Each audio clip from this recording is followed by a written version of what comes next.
For GI disorders.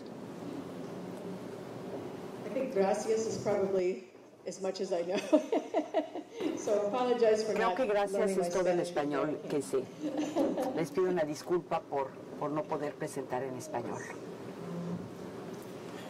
Hopefully today, after we speak, you will Espero understand que some of the después de key esta steps conferencia in entiendan managing ustedes nutrition algunos care de los pasos process clave in para el manejo gastrointestinal del patients. proceso de cuidados And be thinking about nutricionales the en different pacientes con levels of trastornos dietary management that are gastrointestinales. Vamos a needed hablar de los between the diferentes upper and niveles de lower GI manejo system. dietético And que of se course, key necesitan foods for en el maintaining ducto immune digestivo alto y support. bajo We know that y cuestiones para immunity, mantener el 70% soporte of inmune. immunity is El found in the 70% de la intestines, inmunidad in the se gut. encuentra en el So intestino. we know we must Por lo be tanto, actively involved in tenemos que maintaining participar good health. activamente para mantener una buena The salud nutrition care process intestinal. itself El is proceso the de cuidados systematic nutricionales problem-solving es method el método that dietetics sistemático de resolver professionals problemas use que to utilizan los critically think profesionales and make nutriólogos decisions to para address pensar críticamente y tomar nutrition-related decisiones para problems resolver and to problemas provide relacionados safe con la and effective nutrición y quality proporcionar care. cuidados When we nutricionales use a seguros formal y de calidad process, we are more efectiva. likely Con un to proceso formal achieve tenemos mayor the outcomes probabilidad that de we're lograr looking los for. desenlaces que estamos buscando.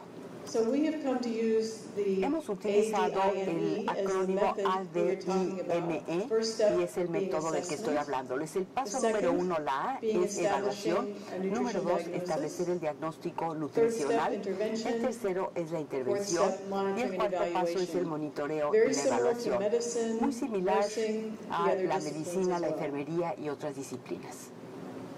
You could say we're looking at Podríamos decir que ABCD, estamos hablando the del anthropometric measures, ABCDE, the el A, biochemical medidas tests, antropométricas, B, medical pruebas tests and bioquímicas, procedures, médicas y procedimientos. the client La C history. sería In historia particular, del now we are paciente o del training cliente. dietitians in the Estamos U.S. on the capacitando a los nutriólogos en nutrition-focused Estados physical Unidos acerca examination, del examen which físico is enfocado not en la easy to nutrición. do, but Esto no important es for us to sencillo, sin do, embargo to es really importante identify hacerlo para what we poder are seeing in identificar those qué es lo que estamos nutritional viendo problems en los that are problemas evident. nutricionales evidentes. The last step would be El último diet paso history. sería la historia Comparative dietética standards, del what paciente, is this con los person's estándares recommended comparativos, dietary cuál allowance es compared to what la they are ración consuming. dietética recomendada para el paciente Those comparado kinds of things, con lo que as están well as their consumiendo, own este tipo personal de food cosas, and nutrition y su historia personal de alimentación o de alimentos y de When we worked nutrición. on the taxonomy and the Cuando language hicimos la for taxonomía dietitians to y el use, lenguaje para que nutrition utilizaran los diagnosis was new nutriólogos, for vimos us, que el diagnóstico and we nutricional era identified algo nuevo para nosotros. primarily, Identificamos let's think about it, it's primordialmente food intake la that we ingesta are seeking. de alimentos, We want to know que what es lo que people are queremos saber. consuming, Queremos saber qué es lo que están and is it the consumiendo right la gente, content? si es el contenido So correcto. all of these different Y todas characteristics estas became características important. diferentes Whether se it was volvieron calorie importantes. or Por ejemplo, si había un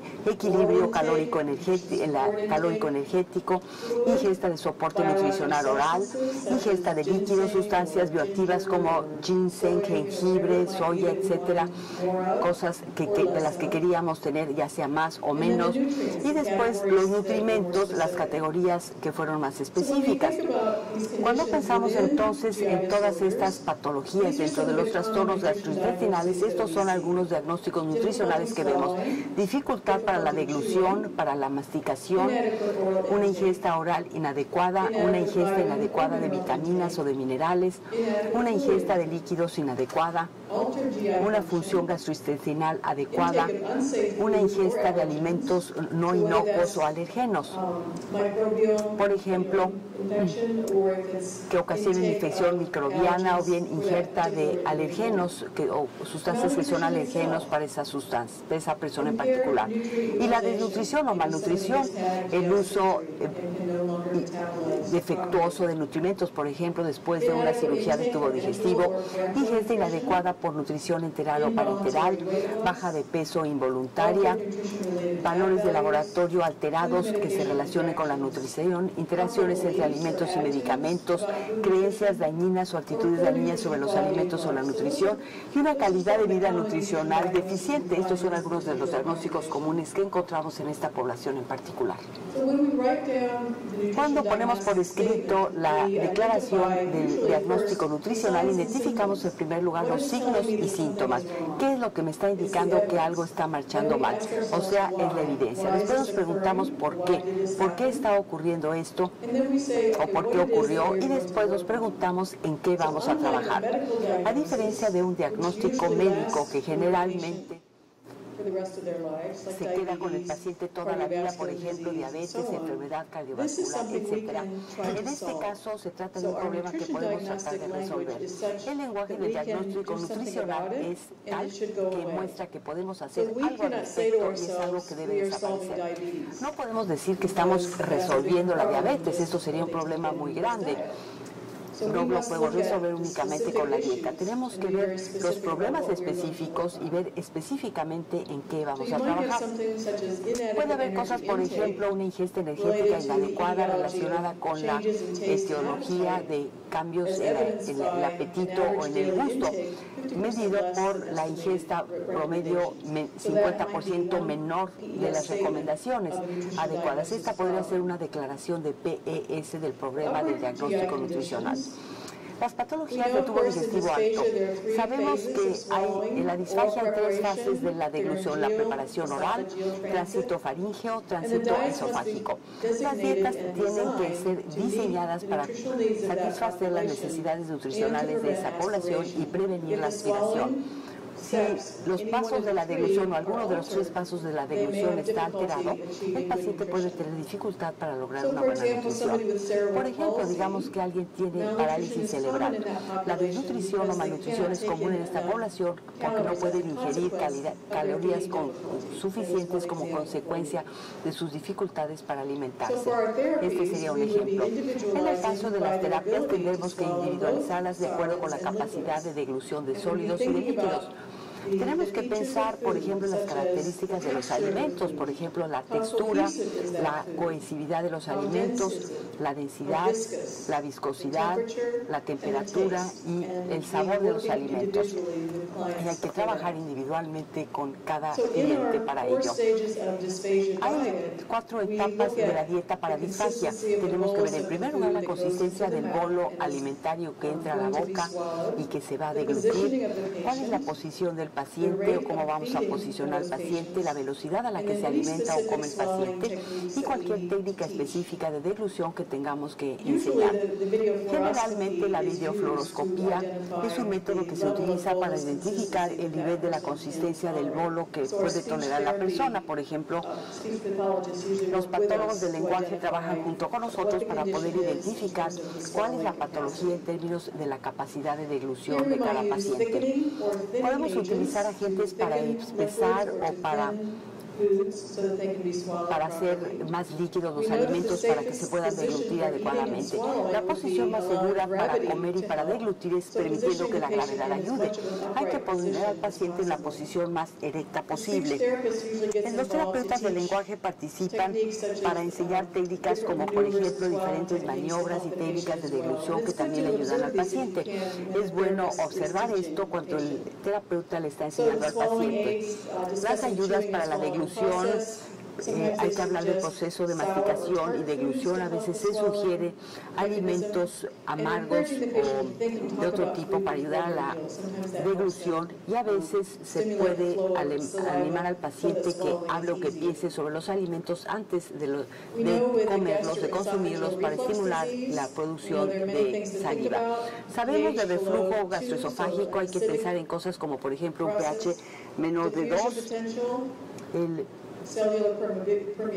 potencial de difusión, la permeabilidad celular, la penetración de la molécula de hidrógeno dentro del espacio intracelular y que llega a las terminaciones de los nervios sensoriales más profundos. Todas estas se dan a través de estas diferentes fases que componen el reflujo gastroesofágico. Los pacientes se quejan de una sensación de pirosis de 1 a 4 horas después de haber comido. Tenemos que ayudarles a disminuir la presión intraabdominal y la producción de ácido gástrico para que se sientan más cómodos después de comer. Aquí quizás evitemos alimentos altos en grasa y alcohol y cualquier cosa que no puedan tolerar individualmente, por ejemplo los cítricos, jugo de toronja, jugo de naranja, tomates o este tipo de productos. Si están utilizando inhibidores de la bomba de protones o IBPs, hay que ver cuál es su nivel de vitamina B12, si están pudiendo metabolizar adecuadamente la vitamina B12, porque puede ser una patología a largo plazo en alguien que está tomando Tagamet o alguno de estos productos durante un tiempo prolongado. con hernia yatal. Las personas pueden tener una sensación de pirosis después de una comida pesada o si se acuestan después de haber comido, y esto exacerba el proceso de hernia. Si el paciente ha tenido reparación de hernia con cirugía bariátrica, esto puede disminuir la tasa de recurrencia de las hernias. Es uno de los beneficios de la cirugía bariátrica en esta población que tiene hernias yatales. Con la enfermedad ácido-péptida es una ulceración en el revestimiento protector de la mucosa en el tubo digestivo o gástrico. Una proporción significativa de la enfermedad ácido-péptica es ocasionada por Helicobacter pylori o por el uso a largo plazo de AINES antiinflamatorios no esteroideos. Por lo tanto, probablemente deberíamos considerar el tratamiento de Helicobacter pylori en pacientes infectados que se van a someter a terapia a largo plazo con inhibidores de la bomba de protones. Si los utilizamos a largo plazo, probablemente el paciente requiere tratamiento del Helicobacter pylori para estar en un ambiente en el que, porque en este ambiente se desarrolla más el Helicobacter pylori. Hay que limitar la pimienta negra, roja, café, cafeína y alcohol. Acabo de venir de Guadalajara, donde vi a mi amigo Edgar, quien ha estudiado la capsaicina. Ha encontrado que los beneficios del uso, hay beneficios de algunos chiles para proteger el tubo digestivo. Es un poco más antiinflamatorio el chile de lo que pensamos. Hay que ver qué se ha publicado en la literatura dentro de esta área. Para cirugía gástrica, pues tenemos que saber dónde se hizo la cirugía, si se hizo un Billroth 1, Billroth 2, una resección gástrica parcial. Tenemos que saber cuál parte del estómago ha estado afectada. Sabemos que después de una gastrectomía o se ha retirado el esfínter pilórico, puede haber alteraciones del vaciamiento gástrico con los contenidos gástricos hipertónicos que ocasionan salida rápida de líquido, lo cual lleva a retortijones, náusea y diarrea 20 minutos después de la alimentación. Puede haber aceleración de la frecuencia cardíaca, hipertensión, rubicundez. De 1 a 3 horas después de la comida puede haber una baja en la glucemia, puede haber exceso de perspiración, hambre, náusea, ansiedad. Hay que ver cuál es el estado del peso del paciente con síndrome de vaciamiento intestinal lento. Hay que ver si no ha bajado demasiado de peso, ver sus niveles de hierro, niveles de vitamina B12, proteínas, vitamina D, decirles que tomen los líquidos entre los alimentos y no con los alimentos. Sabemos que las proteínas, grasas y carbohidratos complejos se toleran mejor que los azúcares simples. Hay que ayudarle al paciente a hacer la selección correcta de alimentos para que no tengan una respuesta rápida después de la comida.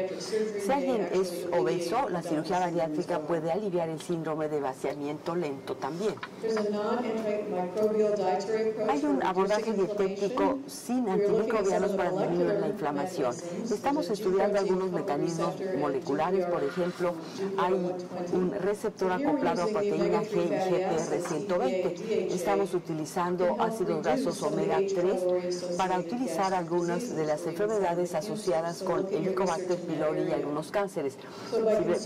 Estamos viendo la investigación en esta área. Utilizando ácidos grasos omega 3, por ejemplo, esto puede ser útil. Los fitoquímicos, probióticos, productos naturales que incluyen el ginseng coreano rojo y las nueces. Esto se ha demostrado tener un beneficio. Esto es algo que podríamos considerar en utilizar. En el caso de la gastritis, puede haber gastritis crónica, que típicamente se debe más a Helicobacter pylori, resistente al ácido y que daña la mucosa del tubo digestivo. Más del 92% de las gastritis son duodenales y el 70% son gástricas. Típicamente el bismuto, los antibióticos y los agentes antisecretores son el tratamiento. Para la gastritis aguda se trata de una inflamación más transitoria de la mucosa gástrica por Helicobacter pylori, estafilococo aureus, por cafeína, alcohol, tabaquismo, esteroides, aspirina, reflujo de bilis, quemaduras, choque o sepsis, algunos de los ambientes más de cuidados agudos. En el caso de la gastritis severa puede haber edema moderado y erosión hemorrágica. Si la gastritis aguda no se maneja adecuadamente, puede llevar a una patología más crónica. Tenemos entonces que asegurarnos de que esto no ocurra. La gastritis atrófica es cuando se pierden células parietales del estómago y hay una baja o una caída de los niveles de ácido clorhídrico y la producción de ácido clorhídrico. En caso de acloridria, aquí ya no hay producción de ácido clorhídrico. Necesitamos estar conscientes de que se va a modificar el metabolismo. Si se disminuye o se pierde la producción de factores intrínsecos, va a haber mala absorción de vitamina B12, puede haber signos de anemia perniciosa y puede ser necesario dar inyecciones de vitamina B12 o un aerosol nasal como reemplazo de la vitamina B12 si el paciente no la puede metabolizar de la dieta oral o suplementos orales. Es algo que hay que pensar para ver qué está pasando exactamente y qué es lo que tenemos que hacer para manejarlo. En el caso de la infección crónica por Helicobacter pylori, aumenta significativamente la expresión de TGF-beta1 que lleva a gastritis y carcinoma gástrico. Necesitamos asegurarnos de corregir la infección prolongada por Helicobacter pylori para asegurarnos de que esto a la larga no ocasione un cáncer gástrico. En el caso del cáncer gástrico, la situación nutricional preoperatoria afecta directamente el pronóstico postoperatorio. Hay que dedicar tiempo para dar soporte nutricional al paciente con nutrimentos inmunoestimulantes. Esto puede disminuir las complicaciones generales y la estancia hospitalaria después de la hospitalización. La nutrición enteral temprana después de la cirugía mejora el estado nutricional postoperatorio inicial y a largo plazo del paciente y disminuye la estancia hospitalaria. Sabemos que la vitamina B12 y deficiencias de hierro son comunes después de la cirugía y requieren terapia de reemplazo. Si tienen ustedes un paciente desnutrido con cáncer gástrico avanzado, la nutrición parenteral domiciliaria mejora la calidad de vida, el estado nutricional y el estado funcional. Sabemos que el soporte nutricional a este nivel no prolongará la vida, pero mejorará la calidad de vida mientras el paciente se mantenga vivo. En el caso de la gastroparesia diabética, hay un vaciamiento tardío del estómago de los sólidos por la neuropatía autónoma, con náusea, vómito, distensión y dolor. La acción de la insulina y la absorción de los alimentos no son procesos sincrónicos, no se sincronizan en este caso. Hay que decir a los pacientes que hagan varias comidas pequeñas con frecuencia, pueden necesitar una dieta líquida, quizás no pueden digerir los sólidos, particularmente los alimentos fibrosos o la carne. Puede ser necesario ajustar su insulina. Prelamorelina es un agonista de la grelina que disminuye la náusea y el vómito. No sé cuán comúnmente lo utilizan aquí, pero es uno de los nuevos productos que se está investigando. Dosis bajas del agonista de los receptores de motilina camicinal aumenta el vaciamiento gástrico y mejora el apetito. Hay que estar pendientes de la literatura para ver cuáles son los nuevos medicamentos. Con la náusea y el vómito en una mujer embarazada con hiperémesis, nos preocupa que pierda nutrimentos, líquidos y electrolitos y puede tener riesgo de deshidratación, desequilibrio electrolítico y baja de peso. No hay un consenso actualmente sobre cuál es el plan ideal para esto, pero lo que hay que hacer es mantener o proporcionar reemplazo hídrico óptimo y monitorear el estado nutricional. Hay que estar monitoreando cómo va la paciente y hacer lo que sea necesario para mantener la hidratación. Hay que evitar, de ser posible, la náusea, el vómito y la derivación de alimentos. Por ejemplo, si es sensible a ciertos olores, hay que pedirle a alguien más que cocine para ella o que coma alimentos fríos en lugar de calientes porque los va a tolerar mejor. Hay que ayudarle a la paciente a identificar qué es lo que puede hacer para aliviar esa sensación en particular. Hay que evitar los olores muy fuertes, alterar las temperaturas de la comida, por ejemplo, alimentos fríos en lugar de calientes, servir los alimentos a temperatura ambiente, claro, siempre considerando la inocuidad de los alimentos. Hay que mantener limpia la boca de la paciente con la adecuada higiene oral después de todo episodio de vómito. Que tome líquidos entre las comidas y no durante las comidas, y que tome líquidos a sorbos durante el día y no con los alimentos para que se hidrate correctamente. Hay que utilizar galletas saladas bajas en grasa o cereal seco en la mesa de noche para que los coma inmediatamente al despertarse antes de levantarse.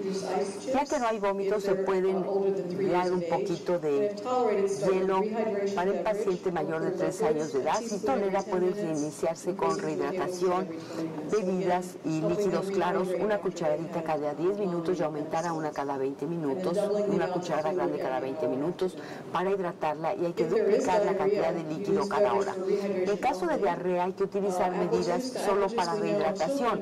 El jugo de manzana, sabemos que a los niños puede darles más diarrea, hay que tener cuidado con el jugo de manzana.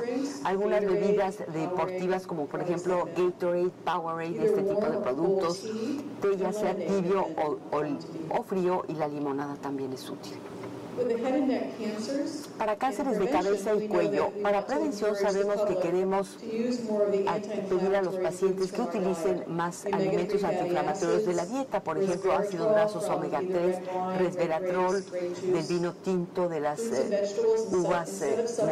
uvas rojas, frutas, verduras en lugar de suplementos. Los suplementos no son tan efectivos como los alimentos y las bebidas, por lo que hay que asegurarse de consumirlos. Una dieta proinflamatoria se asocia con mayor riesgo de cáncer de células escamosas esofágico, incluso después de controlar la exposición al alcohol y al tabaco. Nosotros jugamos un papel muy importante para que la gente sepa qué alimentos debe incluir en su dieta. Y desde luego hay muchas tablas o herramientas que pueden ustedes utilizar. Si yo viera pacientes, tendría este tipo de póster en mi pared para recordarme de los diferentes alimentos, por ejemplo, jengibre, apio, todas las hierbas y alimentos benéficos y productos suplementarios, y las especias que se pueden utilizar para disminuir el proceso inflamatorio. En este momento, si analizamos cuál es la literatura sobre cáncer, diabetes, cardiopatías, se trata de una dieta antiinflamatoria, la dieta mediterránea, la dieta DASH, más frutas y verduras, más granos integrales, menos carne roja, etc. Aquí de nuevo los problemas nutricionales y las dificultades para comer pueden ser ocasionadas por el tumor mismo, ya sea que haya obstrucción, una infección oral, ulceración o alcoholismo. De nuevo, quizás veamos aquí dificultades para masticar, para deglutir, cambios en la capacidad para producir saliva y la agudeza del sentido del gusto. Una consecuencia muy frecuente es la baja de peso. La radioterapia misma altera la sensación de los sabores o del gusto, lo que ocasiona boca seca, pérdida de apetito, mucositis y disfagia. Y en esta población la desnutrición afecta al 30 al 50% de los pacientes, si no es que a más. El tratamiento quirúrgico puede tener efectos profundos sobre la capacidad para comer por la vía oral. Puede ser necesario colocar una sonda de alimentación al momento de la cirugía, y cada vez más cirujanos lo hacen, colocan una sonda de alimentación en el estómago al momento de la cirugía para pacientes con cáncer de cabeza y cuello. De nuevo, aquí lo que queremos es mantener una ingesta adecuada para promover la cicatrización y permitir tratamiento agresivo, con alimentación enteral, suplementos orales líquidos, cambios en la dieta, de nuevo con más líquidos, alimentos húmedos, más suaves, pequeños y pequeñas comidas con mayor frecuencia.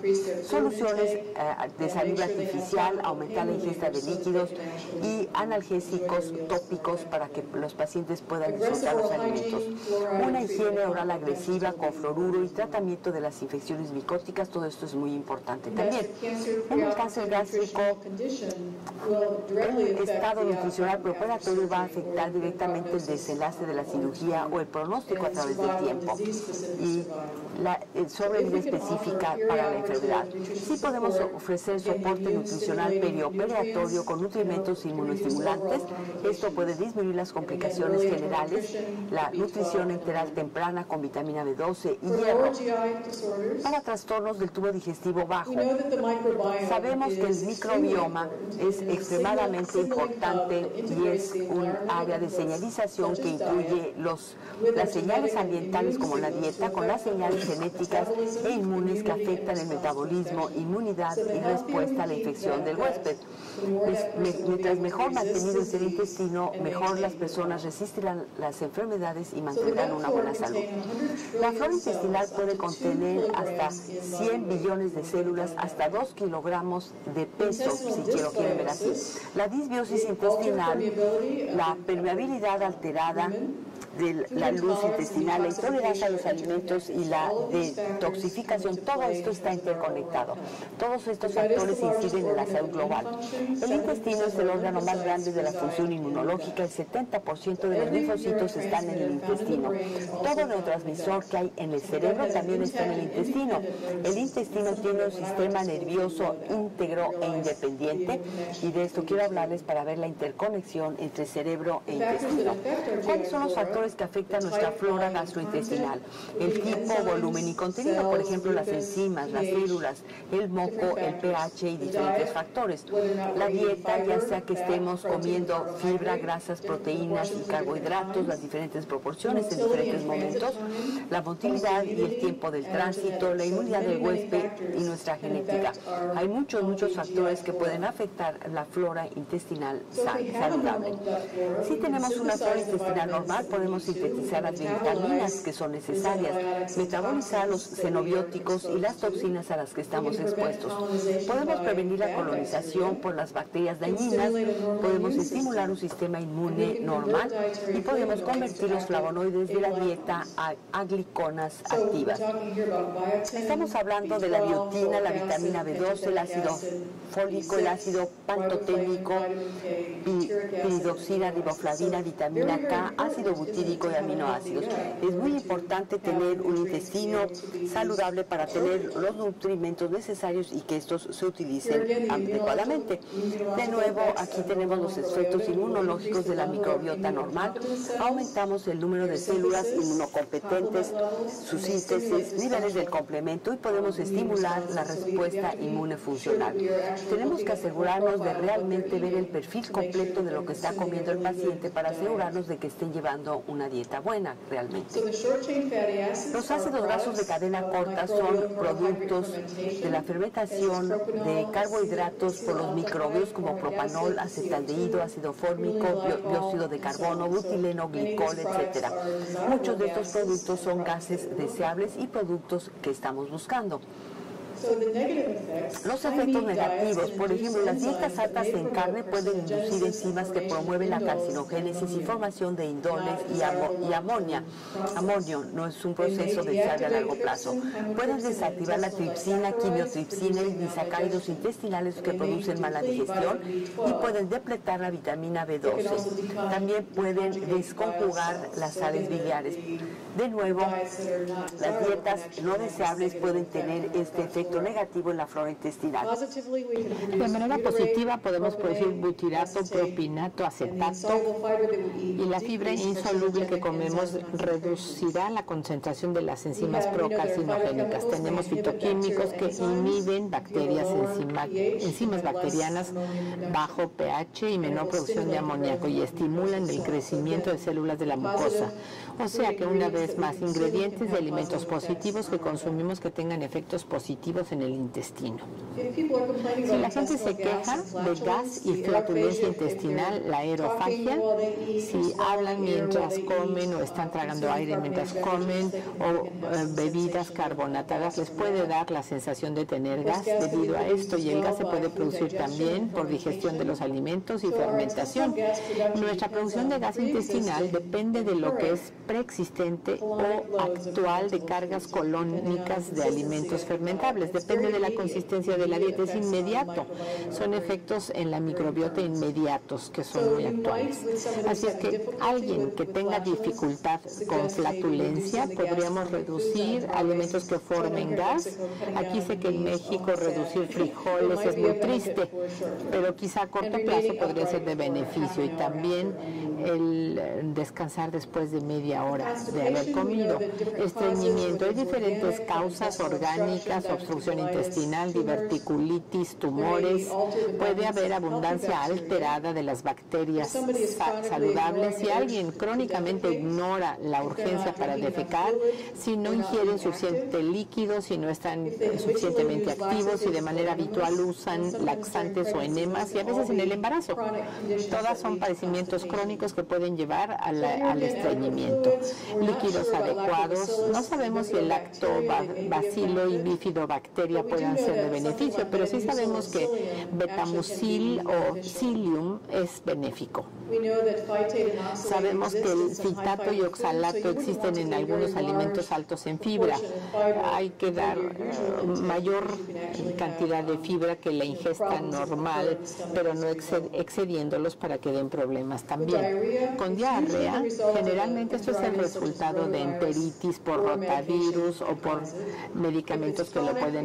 y pueden tener mala digestión de la lactosa, o un trigo sensibilidad a un trigo no celíaco o al gluten.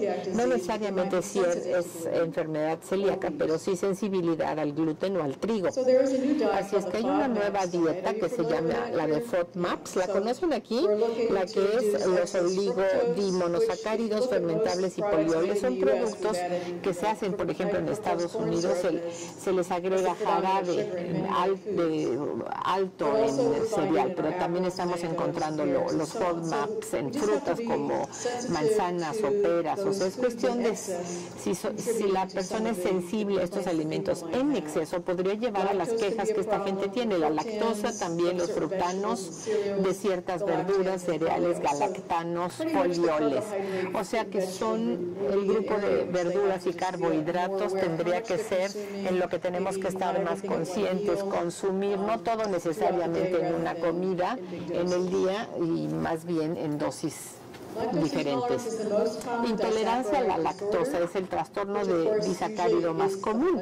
Generalmente se trata de una deficiencia de la enzima de lactasa que da como resultado cólicos abdominales, flatulencia y diarrea. Hay ciertos alimentos que se sabe que no se toleran bien como el líquido, el chocolate líquido, pero puede haber casos de que los jugos o ciertas verduras y quesos como los quesos cottage o feta y las leches que sean sin lactosa o deslactosadas. En nuestra población también es muy común que veamos intolerancia a la lactosa. Se puede intentar la dieta de FODMAPs para ver si los individuos lo toleran de mejor manera y gradualmente agregando pequeñas cantidades de alimentos que tengan lactosa, como la enzima de lactasa que se agrega a la leche o que se tome con los alimentos para que sea más efectiva. Con el tiempo, hasta 25 gramos de lactosa en cualquier momento se puede consumir y puede ser tolerado. Va a depender del alimento, del patrón de los alimentos, la consistencia microbiómica, la edad y otros factores que pueden alterar la tolerancia. O sea, se individualiza lo más que se pueda. Casi todo el mundo tolera de 4 a 6 onzas de leche y es mejor al final de la comida en vez de tomarse el vaso de leche durante la comida, quizá con el cereal después de haber tomado algo más al final. Muchos latinos y afroamericanos evitan la leche y productos lácteos, que son los que contribuyen de manera clave a la escasez de ciertos nutrimentos, calcio, potasio, riboflavina, vitamina D. Habrá que asegurarnos de que ingieran otras fuentes de calcio en alimentos si es que algunos no los toleran. El yogur y otros lácteos pueden ayudar a reducir el riesgo de cardiopatía, hipertensión, obesidad, diabetes tipo 2 y estos padecimientos de manera desproporcionada afectan a la gente de color. Hay que ver la cuestión de los lácteos y los alimentos que puedan ingerir. La Asociación Médica Nacional y la Asociación Médica Hispánica Nacional emitió un consenso conjunto en donde se recomienda la ingesta de 3 a 4 raciones de lácteos bajos en grasa todos los días, como puede ser algunos quesos. La enfermedad intestinal inflamatoria, enfermedad de Crohn, colitis ulcerativa. No sabemos sobre la ingesta de proteína animal alta y algunos alimentos grasosos. Ingesta de azúcar puede predisponer a los pacientes. La maltodextrina altera lo que son las respuestas celulares antibacterianas y suprimen los mecanismos de defensa antimicrobianos intestinales. Hay que reducir algunos de los azúcares, remolachas, etcétera. Por supuesto, la depresión de nutrimentos, o sea que no están comiendo lo suficiente o con mayores pérdidas de nutrimentos, con requerimientos de nutrimentos más altos, pérdidas proteicas, interacciones entre fármaco y nutrimento, malabsorción de zinc y de calcio. Las metas serán reemplazar los nutrimentos perdidos y corregir todos los déficits que puedan tener. La desnutrición sabemos que es muy común. Hay que dar nutrición adecuada para lograr y mantener la energía y para obtener nitrógeno líquido y electrolito todo bien balanceado. Habrá que considerar considerar la función intestinal real si es que han tenido algunas resecciones quirúrgicas. Habrá que pensar en el sitio y extensión del proceso patológico, anticipándonos al tratamiento médico y quirúrgico. Quiero decirles que mi hijo es ingeniero de sistemas de computación y ayuda a los médicos a identificar el flujo sanguíneo. Es un láser de tiempo real, es la capacidad que da de ver el flujo sanguíneo en el intestino de principio a fin para que no haya cirugía o algo que sea excesivo. Es un proceso interesante para ver el flujo sanguíneo más efectivamente por medio de una cámara con láser. Es muy interesante. Bueno, para los tratamientos de la enfermedad intestinal inflamatoria, excluimos la nutrición, dejamos nutrición enteral exclusiva como primera línea de tratamiento. Hay muchas deficiencias de hierro, calcio, zinc, magnesio, selenio, folato, tiamina, los que sean. Probablemente se van a mal absorber. Entonces, la dieta alta en proteína, alta en energía, se divide en comidas frecuentes pequeñas, incluyendo a los ácidos grasos omega 3, la curcumina y evaluar la tolerancia a la lactosa. Todo va a depender si agregamos condimentos a los alimentos o que la gente sepa cómo usar estos ingredientes. Habrá que considerar la tolerancia a la lactosa y durante remisión, dieta alta en fibra según sea tolerada. En cáncer colorectal, sabemos que el ejercicio físico moderado, restricción calórica y el patrón de dieta mediterránea es lo que debemos recomendar.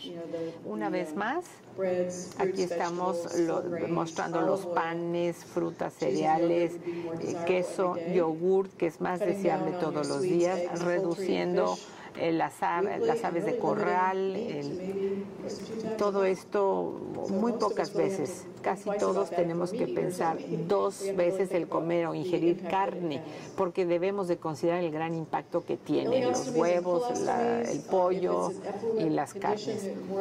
Si la condición es efluente, más líquido con las ileostomías se va a perder. Hay que reemplazar los líquidos, los electrolitos. El efluente será proporcional a lo que queda del intestino con la colostomía. Quizá no sea tan significativo que con la ileostomía. Hay tolerancia individual. Hay que trabajar con ellos. Sabemos que cuando tenemos cirugía gastrointestinal, dependiendo del segmento que se extirpe, sabemos cómo se absorben los nutrimentos. Nuestro papel será aquí comunicarles o identificar los nutrimentos que puedan ser un problema para ese paciente y trabajando con el cirujano para saber qué es lo que queda y cuál es el tipo de mala absorción o mala digestión que pueda quedar. Con mala absorción es teatorrea, con mala absorción hay menor superficie de absorción en el intestino delgado y pérdidas proteicas exudativas también. Hay que pensar en las vitaminas solubles en grasa, calcio, folato, B12, particularmente con pérdida de factor intrínseco. Recuerden que el factor intrínseco se reabsorbe del intestino. El hierro se absorbe mejor cuando se toma con mayor ácido. Si tenemos menos ácido clorhídrico, habrá menos absorción de hierro. Quizá requieran suplementos en esta etapa. Cuando sí hay síndrome de malabsorción, quizá necesitamos una dieta baja en grasas, 40 gramos, para reducir los síntomas. Los antibióticos van a afectar la flora intestinal, pueden afectar el metabolismo de vitamina K y vitamina D y, por supuesto, que pueden ocasionar diarrea.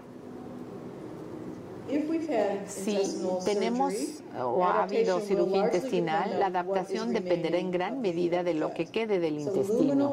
Entonces, la exposición luminal a nutrimentos complejos es el disparador más importante para que se tenga una mala adaptación intestinal. Necesitamos asegurarnos de que haya suficiente exposición del intestino para que los nutrimentos puedan ser absorbidos. Y sabemos que la grasa enteral, así como los ácidos grasos de cadena corta parenterales tienen efecto estimulatorio. Si no hay nutrición parenteral, habrá que reestimular después de la cirugía del intestino y regresar a la exposición a nutrimentos más alta que sea posible en ese momento. Y el síndrome de intestino corto, preferimos la nutrición enteral, de ser posible, el estado nutricional del equilibrio, balance entre líquidos y electrolitos hábito debe de ser monitoreado muy cercanamente, mantener la homeostasia del sodio y el agua, evitando que haya alguna cuestión intestinal remanente que salga del intestino, porque puede haber deseo de beber o sed no controlada. Hay musculatura que se puede debilitar en el intestino, en la pared intestinal, que ocasiona diverticulosis por la presión. Hay muchos individuos que tienen pólipos colorectales. A menos que los podamos detectar, sabemos que pueden estar infectados, inflamados. Hay heces atrapadas y bacterias que pueden llevar al proceso inflamatorio. Hay que asegurarnos de que tengan una dieta apropiada. Si es doloroso y hay inflamación, un descanso intestinal o con líquidos, cosas así, gradualmente cuando vayan mejorando, se tiene que reducir altas fibras durante la defecación, 6 onzas o raciones de pan con granos enteros, cereales, legumbres, y también que beban de 25, que beban muchos líquidos, de 8 a 12 tazas o vasos. Los prebióticos. La inulina enriquecida con oligofructosa reduce la inflamación. Hay gran promesa para el caso de síndrome de intestino irritable, de enfermedad intestinal inflamatoria, enterocolitis necrosante, problemas atópicos alérgicos. De acuerdo a la investigación, no están todos los datos ahí, pero hay que ver cepas específicas que deberíamos de recomendar. Los probióticos pueden ayudar a evitar la sepsis postoperatoria después de cirugía electiva gastrointestinal. Si no, los probióticos no los usamos. Prebióticos sí, probióticos con mucho cuidado, no dando más exposición. En general, los padecimientos de tubo gástrico superior e inferior requieren de una atención muy cercana de la nutrición y mantener un sistema inmune intacto. Les doy muchas referencias. Gracias.